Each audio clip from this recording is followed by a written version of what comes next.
Friends, ఇప్పుడే అందిన వార్త. బీజేపీ ఎమ్మెల్యే హత్య, తీవ్ర కోపంలో మోడీ. ఈరోజు ఈ వీడియోలో దీనికి సంబంధించిన పూర్తి సమగ్రమైన సమాచారం గురించి తెలుసుకుందాం. ఎవరైనా మొట్టమొదటిసారిగా మన ఛానల్ని చూస్తున్నట్లయితే చూసిన వెంటనే లైక్ చేయండి, అదేవిధంగా షేర్ చేయండి, అదేవిధంగా కామెంట్ చేయండి, అదేవిధంగా సబ్స్క్రైబ్ చేసుకొని బెల్ ఐకాన్ ఆన్లో పెట్టండి. తద్వారా ప్రభుత్వం నుంచి వచ్చే ముఖ్యమైన సమాచారం నోటిఫికేషన్ రూపంలో రావడం జరుగుతుంది.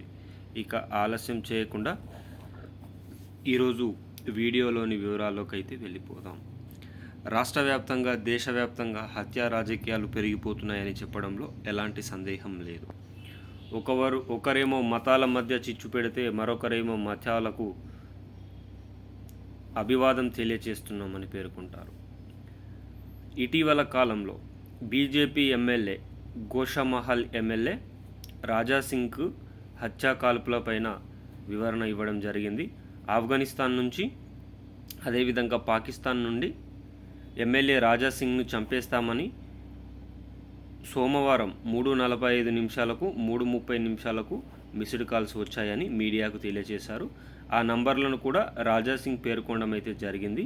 నీ తలను నరికివేస్తాను, యూపీ సీఎం యోగిత్యనాథ్ అయినా, భారత పీఎం నరేంద్ర మోదీ అయినా, తెలంగాణ సీఎం రేవంత్ రెడ్డి అయినా సరే ఎవ్వరు కూడా నిన్ను రక్షించలేరు అని ఈ విధంగా బెదిరింపు కాల్స్ రావడం పట్ల మీడియాకు తెలియచేయడం జరిగింది. ఈ వార్త తెలుసుకున్న నరేంద్ర మోదీ తీవ్ర కోపంలో ఉన్నట్లు తెలుస్తుంది.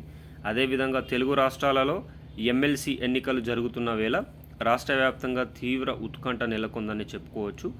రాష్ట్రంలో పరువు కోసం బీజేపీ పార్టీ అధికారాన్ని చేజిక్కించుకోసుకుని కాంగ్రెస్ పార్టీ తీవ్రంగా తలపిస్తున్నాయి. మీ ఓటు ఎవరికి తెలియచేయడానికి ప్రయత్నం చేయండి.